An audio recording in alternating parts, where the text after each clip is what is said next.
वालेकुम अस्सलाम व रहमतुल्लाहि व बरकातुहू। कहो गुलफाम भाई, खैरियत तो है? अल्हम्दुलिल्लाह ठीक हूँ।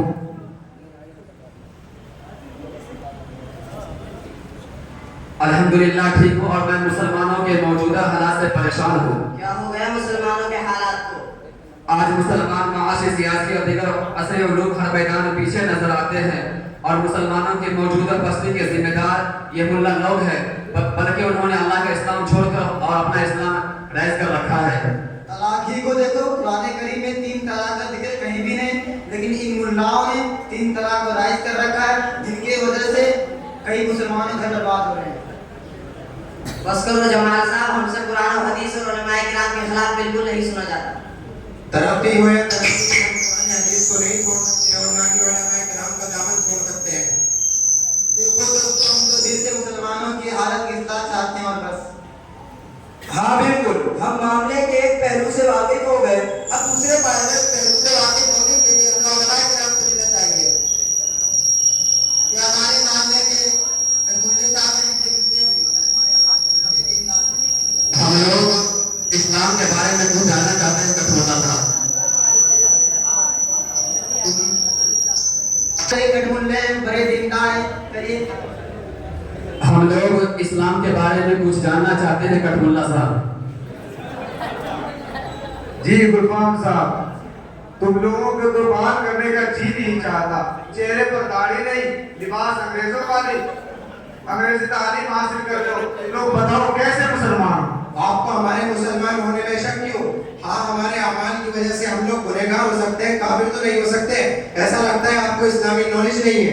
बेशरम, दाढ़ी कटाने वाले दफा हो जाए। हजरत, इससे गलती हो गई, माफ कर दीजिए।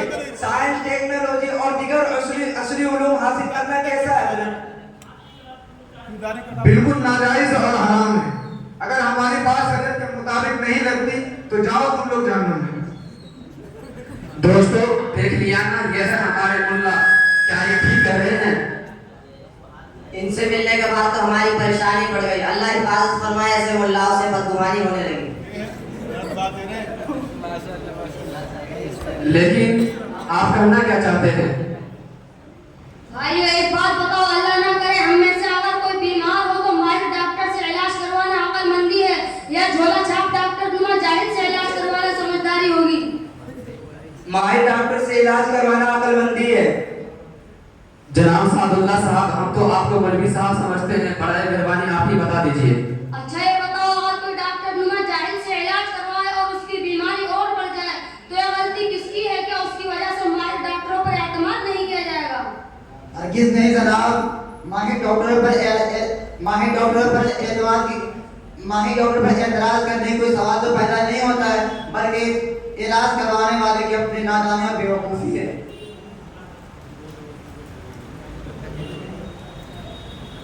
ठीक है जनाब सादुल्लाह, ये तुम्हारी बेवकूफ़ी है, क्योंकि हमने आपको मौलवी साहब समझते हैं, आप ही बता दीजिए। गुलफाम भाई, सादुल्लाह साहब से कहना चाहते हैं कि जिन्हें हम दीन का जानकार समझ रहे हैं वो असल में दीन मुल्ला है, और मिसाल मशहूर है, नीम हकीम खतरा जान नीम मुल्ला खतरा ईमान, और यही हमारे साथ हुआ। जी बिल्कुल सही फरमाया आपने। वो हजरत नीम मुल्ला भी नहीं बल्कि बिल्कुल जाहिल है, लेकिन वो चूंकि एक दीनदार मुसलमान है, हमें उनका अदब और एहतराम करना चाहिए। तो हमारी गलती ये है कि हमने उनसे दीन की बातें पूछी। जनाब मौलाना सादुल्लाह साहब, हमारे पर्चे के अंदर सवालात हैं, अगर आप इनके जवाबात याद फरमाएंगे तो बड़ी मेहरबानी होगी। नहीं जनाब, नाचीज मौलाना नहीं बल्कि एक अदना सा तालिब इल्म है। उन सवालों के जवाबात के लिए आप हजरात को किसी माहिर मुस्तनद आलिम दीन से राब्ता करना पड़ेगा। अस्सलामु अलैकुम हजरत मुफ्ती साहब। हजरत मुफ्ती साहब, हम एक दानिश्वर और एक नीम मुल्ला के गलत बयानियों की वजह से दीनी तालीम और उलमाए किराम से बदजन होने लगे थे। ये तो अल्लाह का हम पर एहसान हुआ कि आपके मदरसे के होनहार तालिब इल्म भाई सादुल्लाह ने हमारी रहनुमाई कर दी। वालेकुम अस्सलाम व रहमतुल्लाहि व बरकातुहू। आप लोगों के जज्बे दीनी और मजहबी फिक्र से बड़ी खुशी हुई। आप जरूर सवाल करें। अल्लाह तबारक व तआला की ज़ात से उम्मीद है कि आप हज़रात जरूर यहाँ से मुतमईन होकर जाएंगे इंशाअल्लाह ताला। क्या सही तालीम हासिल करना जायज़ नहीं है, शरीयत के खिलाफ है?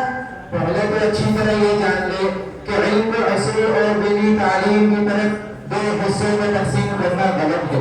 علم کی یہ تقسیم انگریزی دور حکومت میں رونما ہوئی۔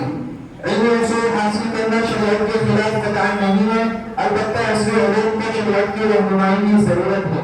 مشہور فقہ علامہ شامی المختار جلد 1 صفحہ نمبر 126 میں لکھتے ہیں وفرض کفایۃ یتناول اللہ ودین کصلاۃ الجنازۃ ودنیوی کصلاۃ المحتاج الیہ۔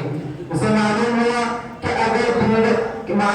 دیگر مطابق علوم و فنون حاصل کرنا مبانی نہیں بلکہ فرض کفایہ ہے۔ کیا مفتی صاحب دینی تعلیم ہمارے ترقی کی راہ میں رکاوٹ ہے؟ سب سے پہلے یہ سمجھنا ضروری ہے کہ ترقی کا معیار کیا ہے، یعنی ترقی کسے کہتے ہیں۔ تو ہمیں معلوم ہونا چاہیے کہ اسلام کے نزدیک ترقی نام ہے دین اور دنیا کے مجموعہ کا۔ دوسری بات یہ ہے کہ سچر کمیونٹی بورڈ کے مطابق مدارس میں علم حصول حاصل کرنے والے طبقہ محض 4% ہے۔ اگر علم کی ترقی کے راہ میں رکاوٹ بنتی 90% کو ترقی یافتہ ہونا چاہیے، حالانکہ ایسا نہیں ہے۔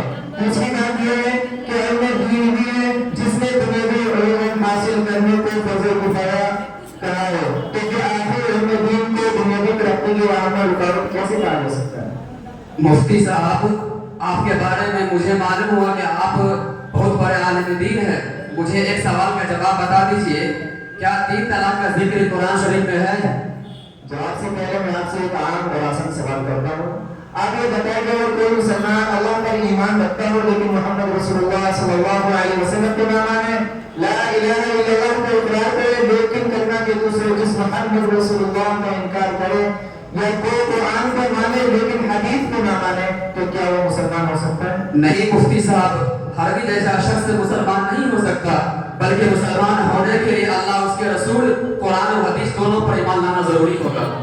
خوب سمجھ لیجیے کوئی شریف قرآن میں نہیں ہے۔ مثلا نماز کو لے لیجیے کہ جن ترتیب سے ہم نماز پڑھتے ہیں اس ترتیب سے نماز قرآن میں نہیں ہے، لیکن حدیث یعنی سنت رسول اللہ سے ثابت ہے۔ اس تمہید کے بعد آپ اپنے سوال کا جواب سن لیجیے کہ 3 طلاق کا ذکر اور اس کے شرعی قانون ہونے کی حیثیت قرآن سے بھی ثابت ہے اور حدیث سے بھی۔ اللہ کا ارشاد ہے اب طلاق مرتان، طلاق 2 مرتبہ ہے۔ آگے ارشاد پاک ہے فَإِن طَلَّقَهَا فَلَا تَحِلُّ لَهُ مِن بَعْدِ حَتَّى تَنكِحَ زَوْجًا غَيْرَهُ، یعنی پھر اگر 2 طلاقوں کے بعد کوئی تیسری طلاق بھی دے دے تو پھر وہ عورت اس تیسرے طلاق دینے کے بعد اس شخص کے لیے حلال نہ ہوگی جب تک وہ دوسرے شخص کے ساتھ نکاح نہ کرے۔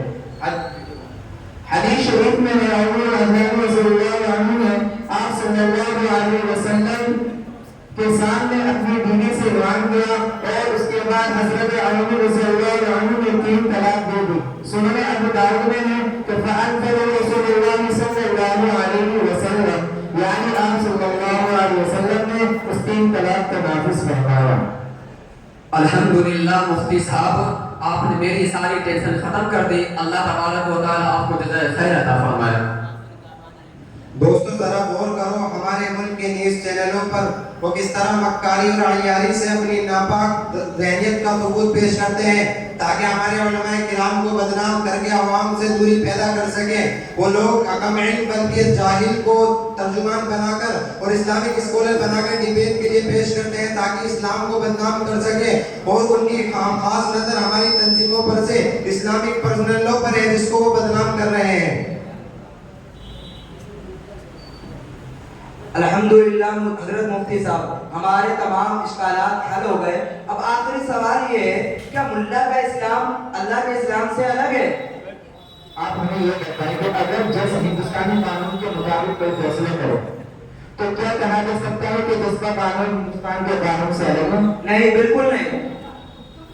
تو دوسری بات یہ بتائیں کہ اگر کوئی یہی کہے کہ میں ہندوستان کا قانون تو مانتا ہوں لیکن کورٹ کے ججوں کا فیصلہ نہیں مانتا، تو کیا اسے ہندوستان قانون کو توڑنے والا سمجھا جائے گا؟ جی جناب، یہ شخص ملکی قانون کو توڑنے والا سمجھا جائے گا۔ ٹھیک اسی طرح سمجھ لیجیے کہ علماء اسلامی احکام سے عوام کو آگاہ کرتے ہیں، لہذا اگر کوئی علماء کی بات نہیں مانے گا تو وہ شخص شریعت کے نگاہ میں اسلام احکام کا منکر سمجھا جائے گا۔ خلاصہ یہ کہ علماء حق کی بات قرآن، حدیث اور اسلام سے الگ نہیں بلکہ آئے ہیں۔ सबसे बड़ी ज़रूरत ये है कि आवाम और उलमा के दरमियान गलतफहमियाँ ख़त्म हो, असली तालीम याफ्ता और उलमा कराम इस्लाम के लिए बाहमी ताउन और मिलकर काम करें, एक दूसरे की ताउन और कदर को जानें और एक दूसरे की सलाहियत और खूबियों से फ़ायदा उठाएं, मिलजुल कर कौम मिलत के लिए काम करें। अल्हम्दुलिल्लाह, तमाम सवालात के जवाब समझ में आ गए। अलगरज से एक इनकलाब के लिए हम नौजवान मैदान में आए और ये ऐलान कर दे, मुकामी रूह जब बेदार होती है जवानों में, मुकामी रूह जब बेदार होती है जवानों में, नजर आती है उनको अपनी मंजिल आसमानों में, नजर आती है उनकी अपनी मंजिल आसमानों में। अस्सलामु अलैकुम व रहमतुल्लाहि व बरकातहू। वालेकुम अस्सलाम व रहमतुल्लाह।